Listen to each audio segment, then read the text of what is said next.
Hello students, so today we are going to start with the topic of standard 9th science 1 chapter 5, that is acids, bases and salts. Okay, so the name of the chapter is acids, bases and salts. Okay, so we are going to study individually what is known as acids, what is known as bases and what are salts in this chapter. Okay, so हमको कैसे identify करना है कि ये जो particular compound है वो acid है या बेस है. हम लोग सब सुनते तो है कि ये एसिड होता है, ये बेस होता है, लेकिन why it is called acid, why it is called base and how salts are formed, we are going to study in this particular chapter. Okay, so let us begin. In the previous chapter of measurement of water, we have studied about positive ions. Okay, जो भी compound के ऊपर positive charge होता है, ठीक है, positive ions means positive charge, those are known as cations. What they are known as cations. And जो negative ions होते हैं, जिन पे नेगेटिव चार्ज होता है, they are known as anions. What they are known as anions. Okay, so every compound will have one cation and one anion present in it, then only वो formation होगा bonds का. ठीक है, एक positive होना ज़रूरी है, एक नेगेटिव होना ज़रूरी है. तो any compound you take, you have to identify which will be the cation and which will be the anion. ठीक है, दोनों प्रेजेंट होना एक कंपाउंड में बहुत बहुत ज़रूरी है. Okay, clear. Now whenever we write, जैसे कि मॉलिक्यूलर फॉर्मूला लिखने के हमारे पास रूल्स थे कि H को, हाइड्रोजन को हम लोग H से सिंबलाइज करेंगे, कार्बन को C से करेंगे, फर्स्ट लेटर कैपिटल होना चाहिए, नेक्स्ट लेटर स्मॉल होना चाहिए अगर 2 लेटर नेम है. वैसे ही जब हम लोग कंपाउंड्स का नाम लिखते हैं ना, तब कटायन पहले लिखते हैं, अनायन बाद में लिखते हैं. क्या लिखते हैं हम लोग? कटायन पहले लिखेंगे. जो भी कंपाउंड में कटायन होगा that will come first and the anion will come after that. So if I take the example of NaCl, we all know Na is plus, Cl is minus. ठीक है, तो हमेशा जो कटायन है वो mixture में पहले लिखा जाता है, Na and then Cl. We can never write Cl Na like this. ठीक है, this is wrong and this is right way to write any molecular formula. Whenever you write a molecular formula, you have to keep in mind that cation must be written first and anion must be written after that. ठीक है, कोई भी example ले लो, उसमें हमेशा पहले cation आएगा, उसके बाद ही अनायन आएगा. फॉर एग्जाम्पल वाटर, ठीक है, H प्लस होता है, O माइनस होता है वाटर में. ठीक है, तो इसलिए हम लोग उसको क्या लिखते हैं? H2O. हम लोग OH2 उसको नहीं लिख सकते. ठीक है, so this is the way और the rule to write the molecular formula. And always a compound will be divided into two, that is cations and anions. ठीक है, अब ये cations और anions की basis पे acid और base कैसे divide होते हैं, that we are going to study in this chapter.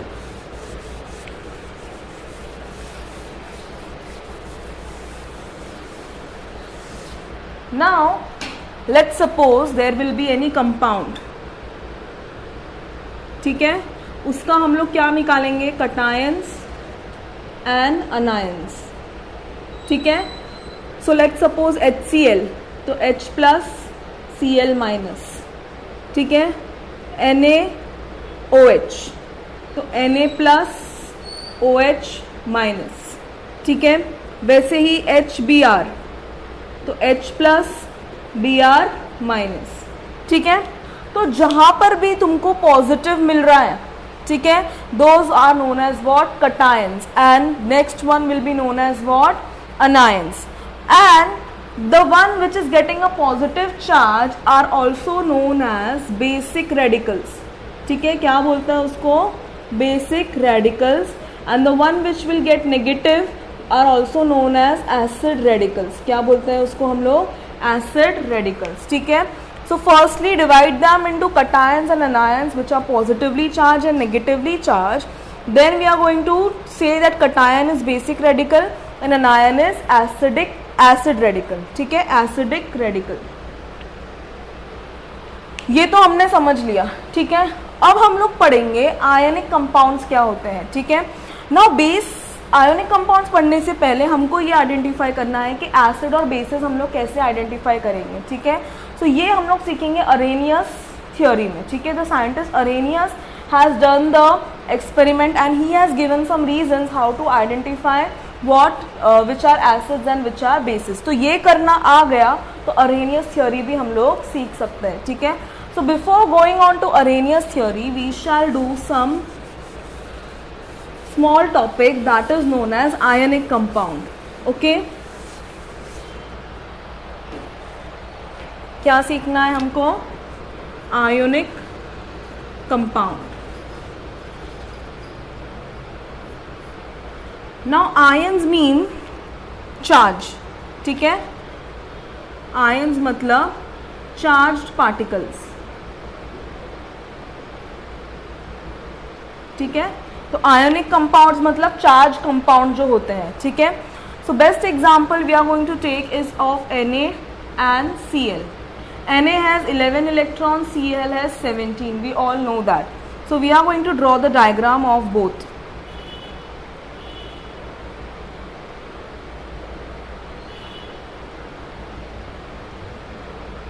Okay, so इसको कैसे स्प्लिट करेंगे हम लोग 2, 8, 1 में, एंड 17 को हम लोग कैसे स्प्लिट करेंगे 2, 8, 7। So first orbit will have 2, next will have 8 and the other will have 1। Similarly here it will be 2, 8 and then 7। So let us just draw. And अगर इलेक्ट्रॉन्स 11 है तो प्रोटॉन्स कितने होंगे? 11 ही होंगे ना इसके पास, और उसके पास कितने होंगे? 17। Now 2 electrons in the first, 1, 2, 3, 4, 5, 6, 7 and 8 in the second and 1 in the last shell. Similarly here it will be 1 and 2, then 1, 2, 3, 4, 5, 6, 7, 8, 1, 2 orbits of each sodium and chlorine atom. तो सोडियम में 2 आए, then 8 and then 1, then इसमें 2, then 8 and then 7, ठीक है। अब कोई भी atom में लास्ट ऑर्बिट में कितने इलेक्ट्रॉन्स होने चाहिए? 8, ठीक है। Then only it is known as what? Stable. फिलहाल के लिए इतना याद रखो कि 8 होने चाहिए। हायर एटम्स में उससे भी ज्यादा होते हैं, ठीक है।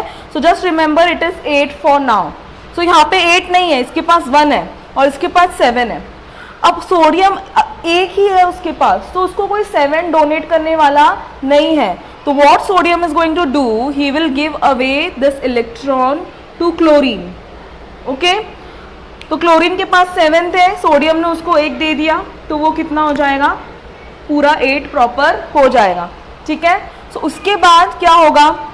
सोडियम का 1 इलेक्ट्रॉन तो चले गया एंड क्लोरीन के पास 1 इलेक्ट्रॉन एक्स्ट्रा आ गया। तो प्रोटॉन तो उतने ही है दोनों के पास, 11 and 17, but what will happen, इसने 1 इलेक्ट्रॉन दे दिया, तो इसके पास इलेक्ट्रॉन कितने बचे? 11 प्रोटॉन है और सिर्फ 10 इलेक्ट्रॉन है। इसके पास 17 प्रोटॉन है लेकिन 18 इलेक्ट्रॉन्स है, ठीक है। तो क्या हो रहा है कि सोडियम का जो पॉजिटिव चार्ज है that is more and electron are less, and here protons are more और less and electron is more. So sodium is going to attain positive charge because उसने 1 इलेक्ट्रॉन दे दिया, उसके पास ज्यादा कौन सा है? प्रोटॉन। और क्लोरीन में क्या है? इलेक्ट्रॉन ज्यादा है। So chlorine is going to get what charge? Minus charge, okay. It is going to get which charge? Minus charge, okay. So what will happen, I have always told you metals tend to give electron and non metals tends to gain electron. ये याद रखो हमेशा, metals हमेशा अपने electrons donate कर देंगे and non metals will always take the electron, ठीक है। तो सोडियम ने क्या किया? अपना इलेक्ट्रॉन दे दिया। क्लोरीन ने क्या किया? अपना इलेक्ट्रॉन, उससे जो इलेक्ट्रॉन था वो ले लिया। तो इसका भी 8 इलेक्ट्रॉन्स कंप्लीट, इसका भी 8 इलेक्ट्रॉन्स आउटर मोस्ट ऑर्बिट में कंप्लीट हो गया, एंड दस they will form a bond NaCl, where Na will be plus, Cl will be minus, but we don't write it. It is समझ लो कि वो पता होना चाहिए ऑलरेडी, हमको लिखना नहीं है उसको प्लस माइनस हमेशा, इट इज नोन, ठीक है। जैसे हम लोग 1 के लिए 1 1 नहीं लिखते हैं, वी अंडरस्टूड दैट 1 सोडियम है 1 क्लोरीन है, वैसे ही चार्ज हम लोग नहीं लिखते हैं कोई भी मॉलिक्यूलर फॉर्मूला के ऊपर, that is understood. Okay, so Na+Cl- ऐसे बॉन्ड बन के क्या फॉर्म करेगा, NaCl, that is sodium chloride. Okay, whenever anything is negative उसके बाद में लगता है IDE, iodide, bromide, chloride, hydride. So remember, whenever there is IDE on the last, that means it is a negative atom or the element. Okay. So these are called as the ionic compounds जो अपने electrons donate या accept totally कर लेते हैं. ठीक है, इसने अपना इलेक्ट्रॉन्स हमेशा के लिए क्लोरीन को दे दिया एंड क्लोरीन ने क्या किया, हमेशा के लिए वो इलेक्ट्रॉन अपने पास रख दिया. तो क्या हुआ, चार्ज पार्टिकल्स मिले ना हम लोग को, आयंस, दोनों भी चार्ज पार्टिकल्स हैं. तो this is how ionic compounds are formed. Okay, and ionic compounds are mostly what, salts. ठीक है, जो भी सॉल्ट्स रहते हैं उसको वो क्या होते हैं, आयोनिक कंपाउंड्स होते हैं. ठीक है,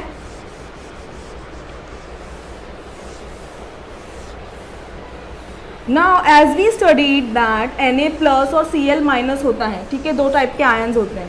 so when you dissolve a salt in water, ठीक है, डिजॉल्विंग सॉल्ट इन वाटर, ये क्या है, मेरा वाटर है.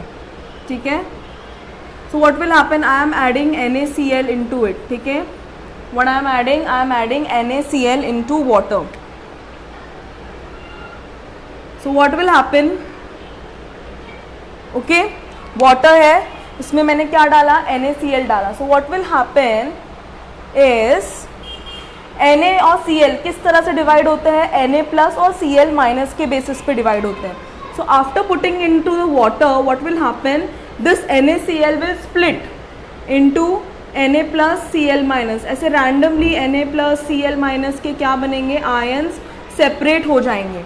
Okay, and this particular thing will be known as what, dissociation. क्या बोलते हैं इसको, dissociation. Okay, when the compound, पहले हम लोग क्या करते हैं, आयंस को बॉन्ड बनाते हैं आयोनिक कंपाउंड बनाने के लिए. ठीक है, लेकिन जब पानी में हम लोग डिसॉल्व करेंगे किसी भी चीज को, आयंस को, ठीक है, तो वो किस में स्प्लिट हो जाएंगे, Na+ एंड Cl-, मतलब कटायंस एंड अनायंस में वो क्या हो जाएंगे, स्प्लिट हो जाएंगे. This is how dissociation takes place in water. Why in water? Because water itself is a polar solvent. What it is? Remember this, polar solvent. Now polar solvent means a solvent which is divided into positive and negative charge. ठीक है, positive और negative charge दोनों उसके अंदर होना चाहिए. तो water क्या है, H2O. When you split it, it will become H+ and OH-.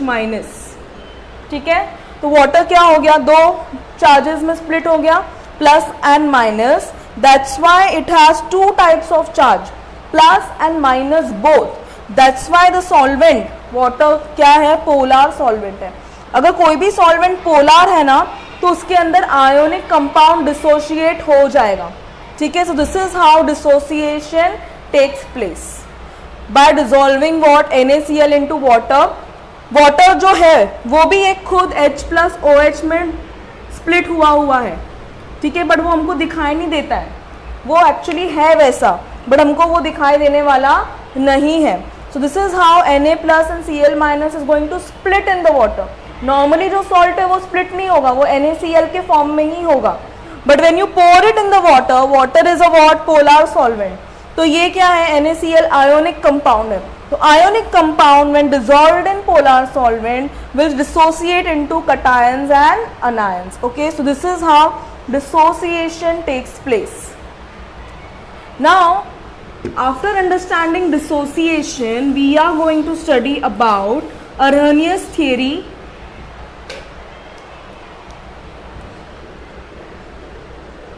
Arrhenius theory of acids and bases. Okay, what we are going to study, Arrhenius theory of acids and bases. Now what does Arrhenius say that, जैसे कि HCl हम लोग ने starting में देखा, H+ और Cl- में वो डिसोशिएट होगा. ठीक है, so when you add it in the water, ठीक है, वाटर में उसको जब हम लोग डिजोल्व करेंगे तो वो किस में स्प्लिट होगा, H प्लस Cl माइनस में। किस में स्प्लिट होगा, H plus and Cl minus में स्प्लिट होगा। सो कोई भी कंपाउंड अगर स्प्लिट होने के बाद H प्लस दे रहा है, ठीक है, तो those compounds are known as acids. What they are known as acids, remember. तो अरेनियस थियोरी क्या बोलता है, डिसोसिएशन जब भी टेक्स प्लेस करेगा, HCl को ऐसे नॉर्मली कुछ नहीं पता चलेगा हमें, जब हम लोग उसको पानी में डालेंगे और वो H प्लस देगा, ये कुछ भी होने दो, लेकिन मगर मुझे H प्लस मिला तो they are known as what, acids. मतलब ये HCl क्या है, मेरा एसिड है, ठीक है। Now similarly if I dissolve NaOH, sodium hydroxide, this is what, hydrogen chloride, this is what, sodium hydro oxide. मैंने हमेशा बोला है IDE जब भी आएगा that means it is negative. इसको भी अगर हम लोग पानी में डिजोल्व करते हैं तो वो किस में डिसोशिएट होगा, Na plus and OH minus, ठीक है। क्यों, क्योंकि वाटर एक पोलर सॉल्वेंट है और ये सारे जो कंपाउंड्स है वो आयोनिक कंपाउंड्स है। तो आयोनिक कंपाउंड्स जब वाटर में डिजोल्व करेंगे तो they are going to split, it will give one cation, it is going to give one anion. Similarly here, तो अगर कोई एक कटायन H प्लस है तो वो क्या है, एसिड। अगर कोई एक कटायन OH माइनस है, कटायन नहीं sorry अनायन, if the anion is OH minus then it is known as base. What it is known as, base, understood? When ionic compound dissolved in water dissociate into cations and anions, and if one of the cation is H plus it is known as acids, and if anything is dissolved in water and the anion is OH minus dissociate होने के बाद then it is known as what, base. What it is known as, base. Okay, so this is known as Arrhenius theory. पहले तो हम लोग ने water में dissociate कैसे होते हैं वो देखा, एक कटायन में और अनायन में। वैसे ही HCl और NaOH को मैंने वाटर में डिसॉल्व किया तो मुझे क्या मिलेगा, H plus Cl minus Na plus OH minus. तो H प्लस मिला मतलब वो क्या है, कंपाउंड एसिड है। अगर OH माइनस मिला तो वो कंपाउंड क्या है, बेस। समझा? तो कभी भी कोई भी कंपाउंड तुमको दिया जाएगा एग्जाम में तो उसको स्प्लिट करो कटायंस में और अनायंस में, और देखो क्या तुम्हारा कटायन H प्लस है तो वो एसिड है, क्या तुम्हारा अनायन OH माइनस है मतलब वो बेस है, ठीक है। तो this is the simplest theory to identify acids and bases given by Arrhenius.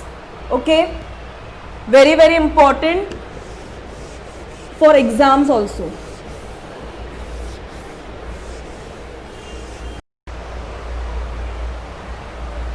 Now after understanding what are acids and bases, let us classify them. Okay, classification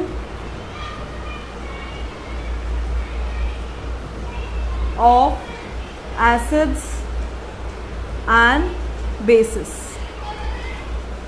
ठीक है, तो हमको क्या करना है, क्लासिफाई करना है। कोई भी चीज़ पढ़ने के लिए हमें उसको क्या करना पड़ता है, क्लासिफाई करना पड़ता है। Okay, so let us classify acids and basis.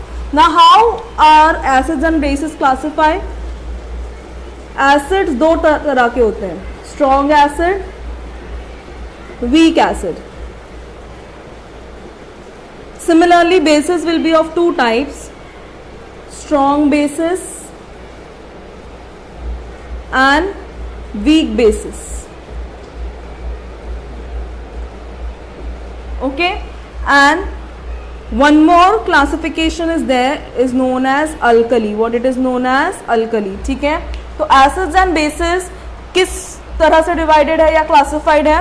strong acid, weak acid, strong basis, weak basis, and one more is known as what, alkali. Now let us understand कि ये होता क्या है। Strong acid means the compound dissociates completely. Okay, the compound which dissociates completely is known as strong acid. The compound which dissociates incompletely is known as what? weak acid. ठीक है, या compound की जगह अगर हम लोग एसिड की बात कर रहे हैं तो हम लोग एसिड भी लिख सकते हैं, बेस की जब बात करेंगे तो बेस लिखेंगे. ठीक है, acidic compound which dissociates completely and acidic compounds which dissociates incompletely. Now ये तो डिफाइन कर दिया मैंने, लेकिन इसका मतलब क्या है? जैसे मैंने बोला NaOH या HCl, HCl की जब हम लोग बात कर रहे हैं वो एसिड है, ये हमने पढ़ा. तो HCl क्या होगा? पानी में डालने के बाद जितने भी मॉलिक्यूल्स ऑफ HCl हमने पानी में डाला, सारे के सारे H+ और Cl- में कन्वर्ट हो जाएंगे. ठीक है, ब्रेक डाउन हो जाएंगे या डिसोशिएट हो जाएंगे. All the molecules of HCl is going to be dissociated into H+ and Cl-. मतलब जो उनका डिसोशिएशन है वो कंप्लीट होगा. कोई भी एक ऐसा मॉलिक्यूल नहीं बचेगा जो HCl के फॉर्म में मिलेगा. हर एक मॉलिक्यूल HCl का मुझे H+ और Cl- के फॉर्म में ही मिलेगा. Those particular compounds are known as strong acid. Okay? Weak acid में क्या होगा? जो डिसोशिएट नहीं होता है completely. For example if you से CH3COOH is a weak acid. ठीक है, इसको क्या बोलते हैं? Acetic acid.